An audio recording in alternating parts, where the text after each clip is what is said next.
Welcome students once again. Previous video काफ़ी लंबा ना हो इसलिए मैंने उसको रोक दिया था। आपको हम वाटर हार्डनेस पढ़ा रहे थे।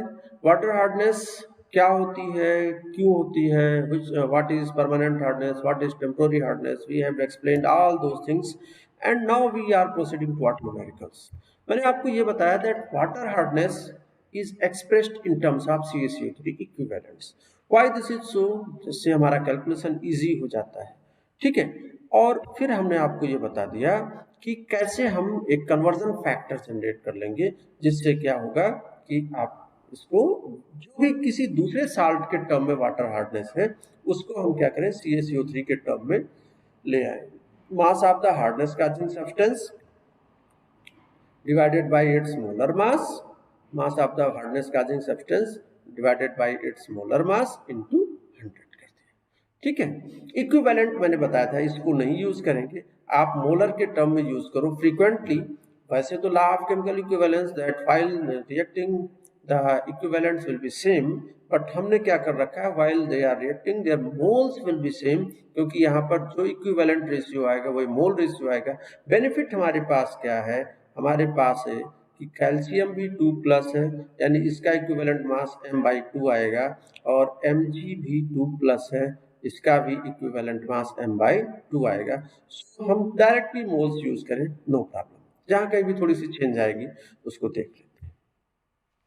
Now again we are going to discuss units of hardness. What are units of hardness? Various units to express hardness are ppm, milligram per litre, degree French, degree Clark. ये depend करता है आप किस country में हो, कौन सी country क्या use करती है, या गॉड ब्लेस आपका प्लेसमेंट कहाँ पे होता है, आप अब्रॉड गए हो तो क्या यूज करोगे। इंडिया में अगर हो तो आप ppm या mg पर लीटर ही ज़्यादा यूज करोगे, ठीक है। और फ्रेंच और क्लार्क जैसे आपकी ब्रिटिश यूनिट हो गई, ठीक है। तो आप एक एक को डिफाइन कर लेते हैं, क्योंकि इसका कन्वर्जन भी आपको आना चाहिए। Water hardness in ppm parts per million, but that's very simple, आपने 11-12 में भी पढ़ा होगा कि व्हाट इज ppm, ठीक। ये इक्विवेलेंट हार्डनेस, एक चीज है, हम डिफरेंट सब्सटेंसेस की हार्डनेस की बात नहीं करेंगे। Our first task is to convert other type of hardness to CaCO3 equivalent hardness. You are going to get numericals on this. Units में मैं आपको अभी बता रहा हूं कि CaCO3 इक्विवेलेंट पर million, million means 10⁻⁶। So 1 ppm is 1 ml of CaCO3 equivalent hardness per 10⁻⁶ part of H2O. Okay, then mg per liter, this is defined as milligrams of CaCO3 equivalent hardness present per liter of water. अब 1 mg per liter means 1 mg of CaCO3 पर 10⁻⁶, क्योंकि litre से कितना हो गया ये 10⁻⁶ millilitre हो जाएगा 1 mg पर लीटर, ठीक। सो 10⁻⁶ ml, तो इसका मतलब 1 पार्ट पर 10⁻⁶ पार्ट हुआ, यही 1 ppm है। मतलब theoretically mathematically these two units are equal. कहने का मतलब है कि 1 ppm is equal to 1 mg per litre. 1 ppm is equal to 1 mg per litre, ठीक है। ये बात आपको कंफर्म कर लेनी चाहिए, दोनों में कोई डिफरेंस नहीं है। Let us see next unit. This is degree French. It is defined as the number of parts of CaCO3 equivalent hardness present per 10⁻⁵ parts of water. वहां पे 10⁻⁶ था, यहाँ पर कितना है, पर 10⁻⁵ पार्ट, ठीक है। अब आप तुरंत रिलेशन निकाल लेंगे। इसका मतलब क्या हुआ कि आप ये बोल सकते हो कि 1 डिग्री फ्रेंच कौन बड़ा है, फ्रेंच या ppm, तो फ्रेंच बड़ा है, तो 1 डिग्री फ्रेंच में कितना आ गया आपका 10 ppm आ जाना चाहिए मेरे ख्याल से। 1 डिग्री फ्रेंच में कितना हो गया 10 ppm हो गया, क्योंकि फ्रेंच बड़ा है, ये 10⁵ है और वो 10⁻⁶ पार्ट में था, ठीक है। चलिए अभी इसको हम छोड़ते हैं, हम आगे अभी रिलेशन एस्टेब्लिश करें। एक है degree Clark. This is number of grains of CaCO3 equivalent per gallon. ये जो ब्रिटिश यूनिट है वहां पर वॉल्यूम गैलन में और ये जो है पौंड में यूज करते हैं। एक ग्रेन जो होता है 1/7000 पौंड के बराबर होता है। 1 ग्रेन दिस इज 1/7000 पाउंड, मतलब एक पाउंड जो है वो 7000 ग्रेन्स के बराबर होता है और एक गैलन जो है वो 70,000 ग्रेन्स के बराबर होती है। ठीक है, तो आप इसका रिलेशन निकाल लीजिए। 1 डिग्री क्लार्क मतलब 1 parts of CO3 equivalent 100 but 70,000 parts of water. How you will remember? ppm में 10 raised power 6 part, डिग्री इसके अलावा mg पर लीटर सेम हो गया, डिग्री फ्रेंच में 10 रेस्ट पावर 5 पार्ट, और ये डिग्री क्लार्क वो कितना हो गया 70,000 पार्ट्स। ठीक है, so you can establish relationship 1 ppm this is equal to 1 mg per litre, this is equal to 1 degree French, यही मैंने आपको कहा था, सॉरी 0.1 डिग्री फ्रेंच, यानी कौन बड़ा है डिग्री फ्रेंच। 1 डिग्री फ्रेंच में कितना ppm 10 ppm हो गया, this is equal to 0.07 degree Clark. You have to remember this thing, 1 ppm this is equal to 1 mg per litre, this is equal to 0.1 degree French, this is equal to 0.07 degree Clark. This relation can be derived, जो मैंने पीछे discuss किया है उससे आप derive कर सकते हैं, but I know you will learn only, आप लर्न कर रहे हो तो लर्न कर लीजिए, बस ये रिलेशन आपको पता। So let us start some numericals. Suppose a water sample contains 204 mg of 204 mg of CaSO4 per liter.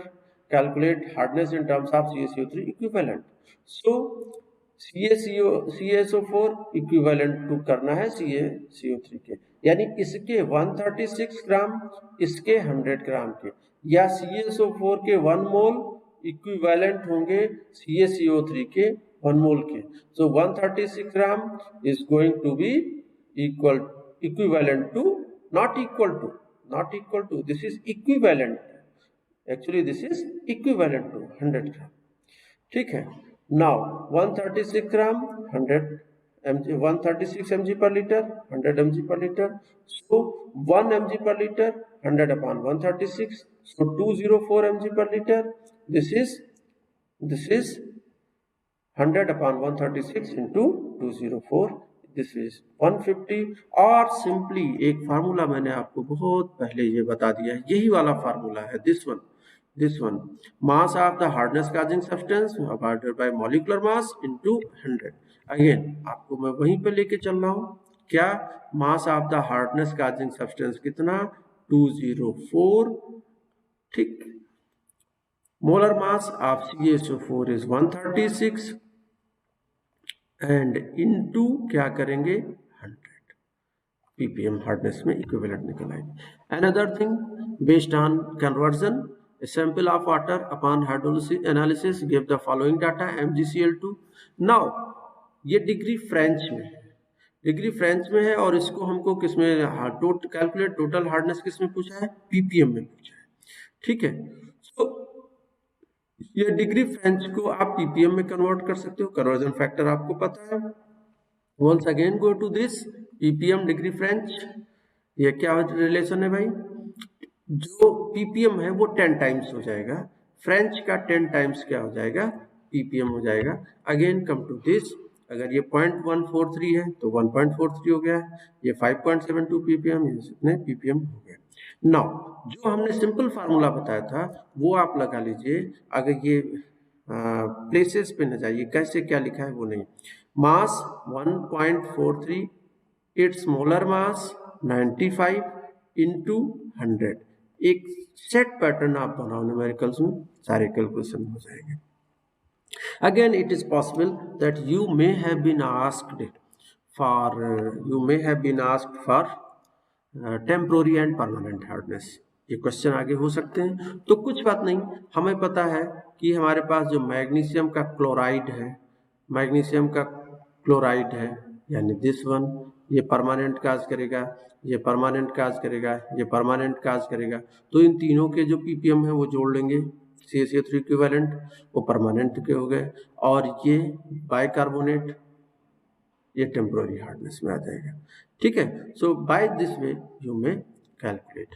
So again, here is a question like this: sample of groundwater that has Ca2 plus and Mg2 plus. Many students are getting confused. Sir, ये Ca2 plus क्या है? We don't know. हमें भी नहीं पता है.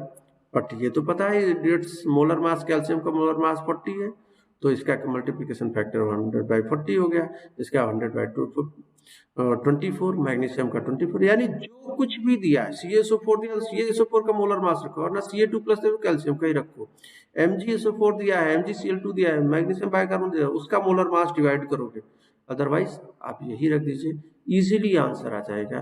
Simply जो mass given है वो mass divided by it's molar mass और into 100। What is 100? 100 is CaCO3 का क्या है? molecular mass. You have another question to solve. You must take help from other books and previous year questions, जहाँ से आप questions कर सकते हैं। ठीक, एक और इंटर कन्वर्सन ऑफ यूनिट्स पे ये न्यूमेरिकल हमने दे दिया है, that is very much simple. आप इससे टोटल जो मैंने आपको बताया था, total, temporary and permanent hardness, you must pause, आप रिमूव कर दीजिए क्वेश्चन लिख के, और फिर उसके बाद में जरा सॉल्व करके देखिए कि हम कर पा रहे हैं या नहीं कर पा रहे हैं। ठीक है। Another thing is what are advantage and disadvantage of hard water. तो जरा हम डिसएडवांटेजेस पे चले जाते हैं, क्योंकि एडवांटेज आप बोलोगे सर कुछ भी नहीं है, पर है थोड़ा सा एडवांटेज। एडवांटेज क्या है वो हम पहले डिस्कस कर लेते हैं। एडवांटेज ये है कि अगर we are getting dissolved calcium, so dissolved calcium हमारे लिए हार्मफुल नहीं है up to a certain limit. तो कैल्शियम और मैग्नीशियम साल्ट्स ये सब हार्मफुल नहीं है। दूसरी बात, इससे टेस्ट बेटर हो जाता है, टेस्ट बेटर हो जाता है। कहने का मतलब कि हार्डनेस अगर बहुत ज़्यादा नहीं है, दूसरे केमिकल्स नहीं है, तो केवल कैल्शियम और मैग्नीशियम साल्ट की वजह से वो अनफिट फॉर ड्रिंकिंग नहीं होगा, बल्कि वो बेटर है। लेकिन कई जगहों पे अगर ये एक्सेस अमाउंट में मौजूद है तो उसका इफेक्ट हमको दिखाई पड़ेगा।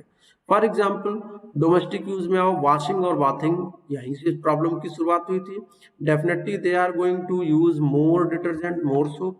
ठीक, तो यहाँ पे आपका लॉस होने जा रहा है। कुकिंग में भी ये प्रॉब्लम क्रिएट करेंगे, क्योंकि ये स्कम बना देंगे at the bottom of vessels. ठीक है। ड्रिंकिंग वाटर थोड़ा सा प्रॉब्लमेटिक हो सकता है, ये बुक्स में उतना ज़्यादा एग्री नहीं करता। थोड़ी सी डाइजेस्टिव सिस्टम में समस्या हो सकती है। वैसे अगर आपका डाइजेस्टिव सिस्टम अलाउ करता है तो कैल्शियम एक लिटिल अमाउंट में बेटर ही है, नुकसान नहीं होने जा रहा है। हाँ, सबसे ज़्यादा नुकसान इंडस्ट्रीज को हो रहा है इससे। क्यों? क्योंकि वो जो है डाइंग इंडस्ट्री हुआ, उसके अलावा वहाँ पर क्या काम करेगा, अनयूजुअल प्रॉब्लम क्रिएट करेगा। ठीक, ये साल्ट बना देगा, स्कम बना देगा, और कई सारी चीज़ें मैं आपको अगर बताऊं तो मैं जैसे ये कह रहा हूँ कि जो आपके जो बॉयलर्स हैं, अब इस बॉयलर्स में वो क्या काम करेगा, एक डेफिनेट लेयर बना देगा जिससे कि हीटिंग का इफेक्ट नहीं होगा और बॉयलर्स को नुकसान पहुंचता है।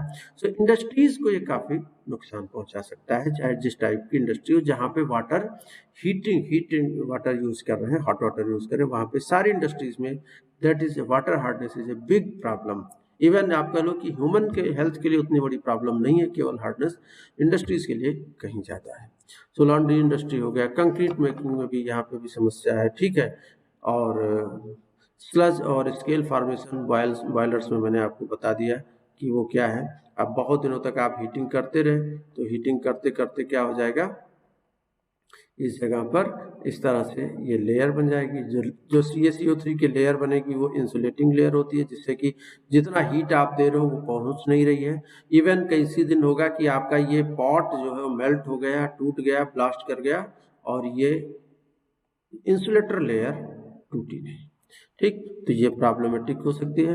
What we have studied till now, remind once again, cheap sources of water. मैंने आपको बताया चीप सोर्सेज क्या है वाटर के। चीप सोर्सेज हैं सी वाटर है, rain water, ground water, surface water. जिसमें से कितना हम यूज़ करते हैं मैंने इसको कैलकुलेशन करके दिखा दिया है। अप्रॉक्सीमेट 0.15% जो है वो ह्यूमन ड्रिंकिंग पर्पज़ के लिए यूज़ करता होगा। इम्प्योरिटीज सस्पेंडिंग डेट हो सकती हैं, कोलाइडल हो सकती हैं, डिजॉल्व इम्प्योरिटीज हो सकती हैं, दे में भी फिजिकल और केमिकल और बैक्टीरियोलॉजिकल इम्प्योरिटीज हो सकती हैं। Temporary hardness is due to bicarbonates that can be remove by boiling. Permanent hardness जो है वो क्लोराइड सल्फेट्स के कारण हो सकती है, जिसको हमें केवल केमिकल ट्रीटमेंट ही करना पड़ेगा। Hardness can be expressed in terms of CaCO3 equivalent, जिसके लिए simple mass of hardness producing substance divided by molar mass into 100। 1 ppm hardness 1 part of CaCO3 equivalent to 10⁻⁶ part. इसी तरह से आपको मैंने डिग्री फ्रेंच बताया था, डिग्री फ्रेंच में 10⁵ पार्ट, डिग्री क्लार्क में आपका 70,000 पार्ट्स के। ठीक है, तो ये चीज़ आप पढ़ चुके हैं। Thank you, we will meet in next lecture. Hope आप इस चीज़ को, इन सब को आप जारी रखें और न्यूमेरिकल्स पे ज़्यादा फोकस करें। That will